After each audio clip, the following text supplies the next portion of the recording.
सुनो लगाकर कान, रहता है मुझको सदा उस बाली का ही ध्यान। हनुमान जी, तुम्हें सब ज्ञात है कि बाली ने मेरा क्या हाल कराया है। धन वैभव छीन कर घर से मार भगाया है। मैं कितने कष्ट सहकर किष्किंधा पर्वत पर रहता हूँ।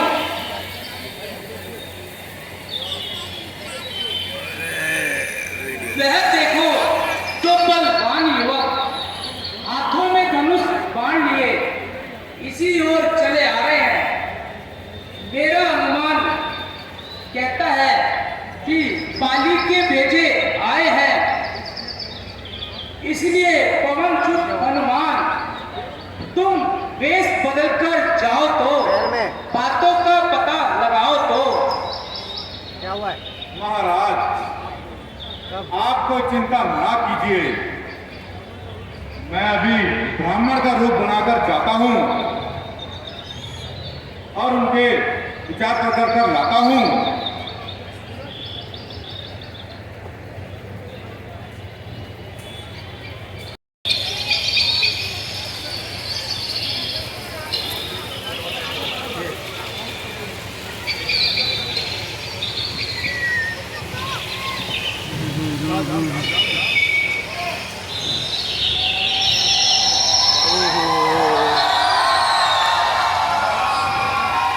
महाराज, आप कौन हैं और कहां से आए हैं? घर छोड़कर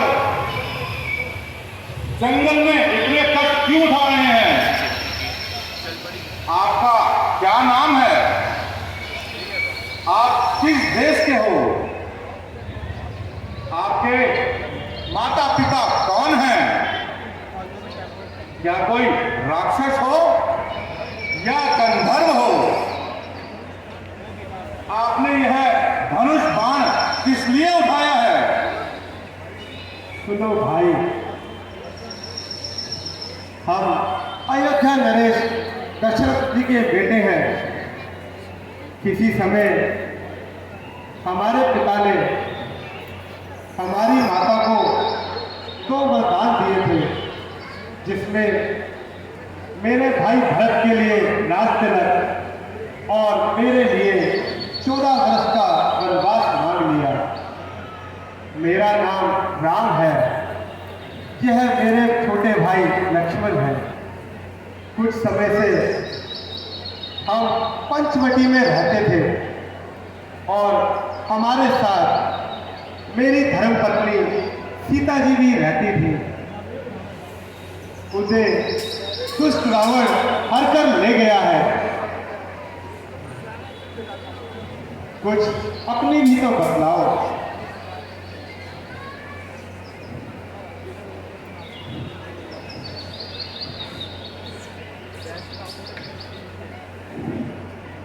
पवन अंजनी सूत्र प्रभु हनुमान है नाम, वानर जाति है मेरी किष्किंधा है धाम।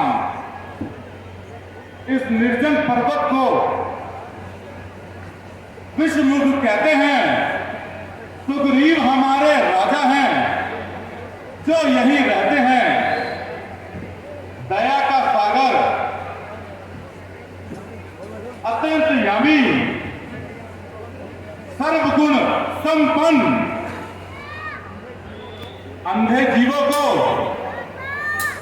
घोर सागर पार करवाने के लिए ही, संसार का भार हरने के लिए आपने अवतार लिया है।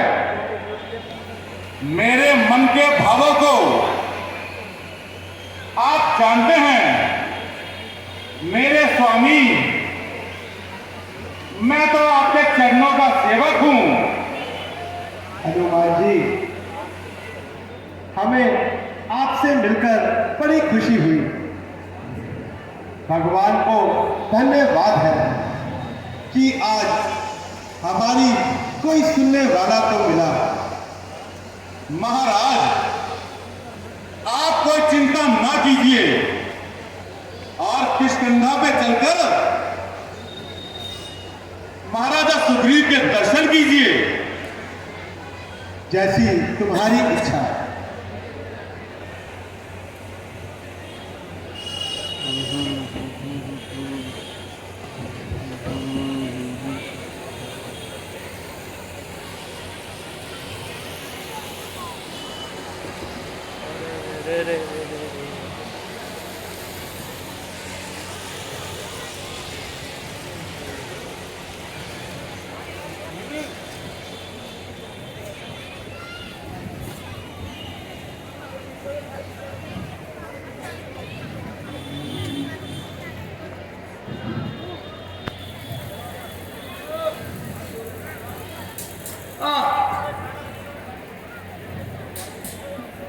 मेरे अहोभाग्य, जो आपने दर्शन देके कृतार्थ किया। देखिए महाराज, यह हमारे स्वामी सुग्रीव किष्किंधा नरेश हैं,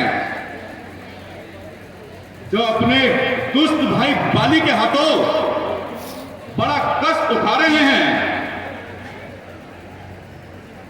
और नगर को छोड़कर इस पर्वत पर जीवन बिता रहे हैं। सुग्रीव जी, मुझे आपके साथ सच्ची सहानुभूति है। हनुमान मंत्री जी, मुझे भी तो इनका परिचय कराइए। महाराज, यह अयोध्या नरेश महाराजा दशरथ के पुत्र श्री राम हैं और ये इनके छोटे भाई लक्ष्मण जी हैं। महाराज, ऐसी क्या बात हुई जो राज भोगों को छोड़कर वन में आना पड़ा? इतनी छोटी अवस्था में सन्यासी जीवन बिताना पड़ा। सुग्रीव जी, हमारी सौतेली माता केकई ने किसी समय पिताजी से तो वरदान पाए थे। एक दिन अच्छा अवसर पाकर भाई भरत के लिए राज तिलक और मेरे लिए 14 वर्षों का वनवास मांग लिया। पाजी, पिताजी को अपना प्रण निभाना पड़ा और मुझे घर छोड़कर वनों में आना पड़ा। मेरी धर्मपत्नी सीता जी हमारे साथ यहाँ पर आई थी।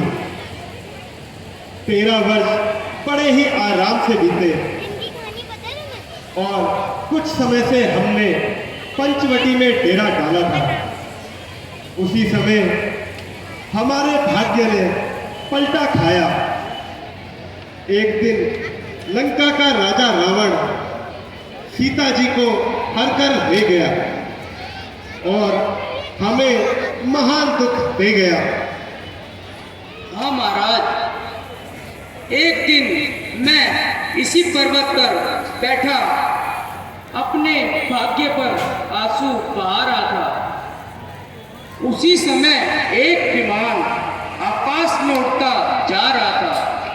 जानकी जी बड़ा विलाप कर रहे थे और अपने वस्त्र तथा आभूषण नोच नोच नीचे गिरा रहे थे।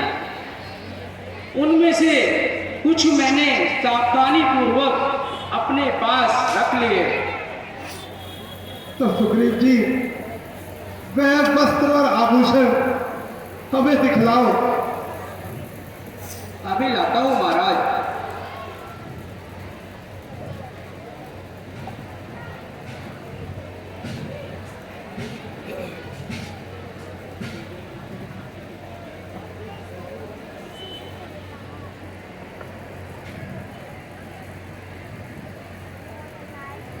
यह लीजिए महाराज।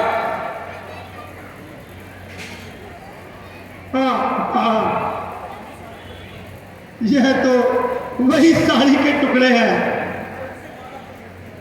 यह उसी माला के मोती हैं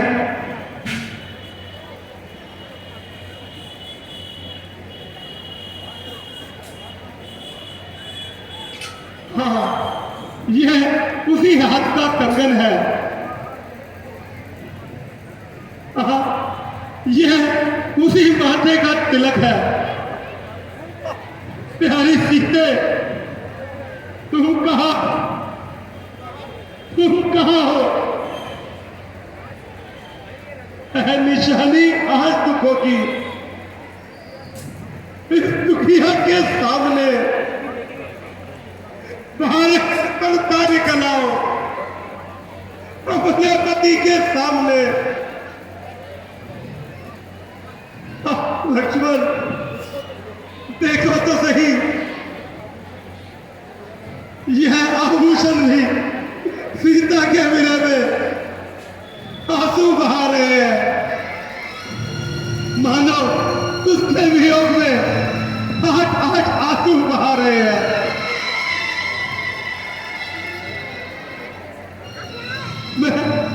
मैं कैसा पागल सा हो गया हूं। इनको पहचानना भी मुश्किल हो गया है। लक्ष्मण, जरा तुम ही पहचानो, तुम ही देखो, क्या यह सीता के कुंडल है?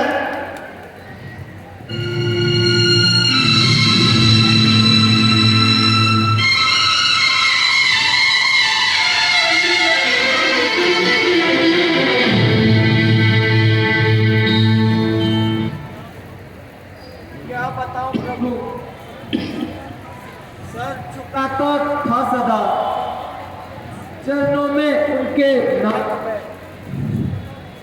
कुछ पता मुझको न था, क्या हाथ में क्या कान में। धन्य हो धर्मराज लक्ष्मण, आप धन्य हो। हद नहीं है मान की और ज्ञान की सीमा नहीं। पास भाभी के रहे पर कान तक देखा नहीं।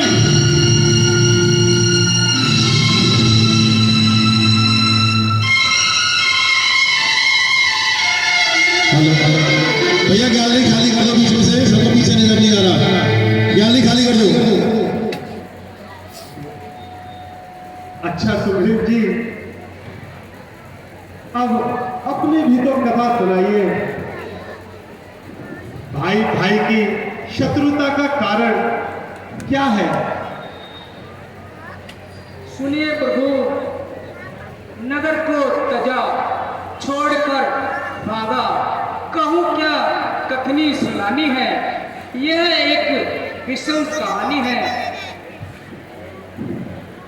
हे नाथ, एक दिन भयदान का पुत्र मायावी नगर के द्वार पर आया और हमें युद्ध के लिए बुलाया। बाली और मैं दोनों उसके पीछे युद्ध के लिए लड़ने चले। कई याचन तक उसे भगाते फिरे। अंत में वह दैत्य एक पर्वत की कंदरा में छिप गया। जब बाली उससे लड़ने चला, प्रभु, मैं उस जगह 1 मास तक बैठा रहा। उस कंदरा से रक्त की धारा बह निकली। मैंने समझा कि उस दैत्य ने बाली को मार गिराया, अब आकर मुझे भी मारेगा। मैंने अपनी प्राण रक्षा के लिए एक भारी पत्थर से उस गुफा का मुख बंद कर दिया और सुरपुर चला आया। अंत में जब बिना राजा देख राज्य की व्यवस्था बिगड़ती देखते हुए मुझे विवश किया और मुझे राजा बना दिया। परंतु कुछ समय पश्चात बाली उसे मार कर आया और मुझे सिंहासन पर देख बहुत गरमाया। हे नाथ, उसने मेरी एक ना सुनी और मेरी स्त्री छीनकर और मुझे घर से निकाल दिया। उसी समय से मैं इस पर्वत पर रहता हूँ और अनेक आपत्ति सहता हूँ। मातंग ऋषि के श्राप के कारण बाली यहाँ नहीं आ सकता।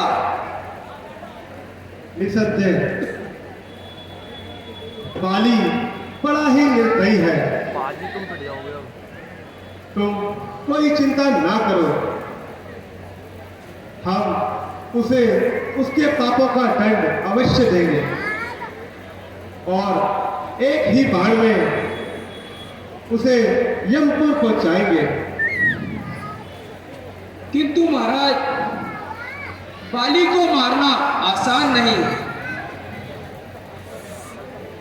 आपके सामने दुदुम्बी राक्षस का पंजर है, जिसे मारकर बाली ने मातंग ऋषि के आश्रम में फेंक दिया।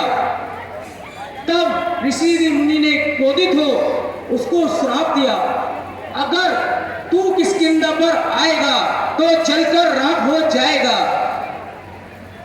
प्यारे सुग्रीव, तुम कोई चिंता ना करो, हमारा बाण उसे कदापि नहीं छोड़ेगा। किंतु इसका प्रमाण? जो तुम चाहो। वह देखो, सामने ताल वृक्ष खड़े हैं। बाली जब बाण चलाता था 4-5 भूमि पर गिराता था। तो देखो, एक ही बाण में सबको गिरा देंगे।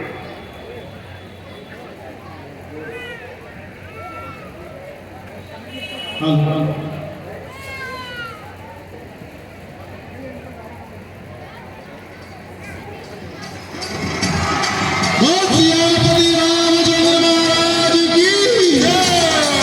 सियापति रामचंद्र महाराज की जय। धन्य हो प्रभु, अब मुझे विश्वास हो गया कि आप अवश्य बाली को मारेंगे और मेरे कष्ट निवारेंगे। एक मिनट, ये एक बच्चा किसी का यहाँ घूम रहा है, जिस किसी का भी हो वो यहाँ पर आकर ले जाए। एक बच्चा, छोटा सा बच्चा यहाँ घूम रहा है, किसी का स्टेज के पास आकर ले जाए। धन्यवाद।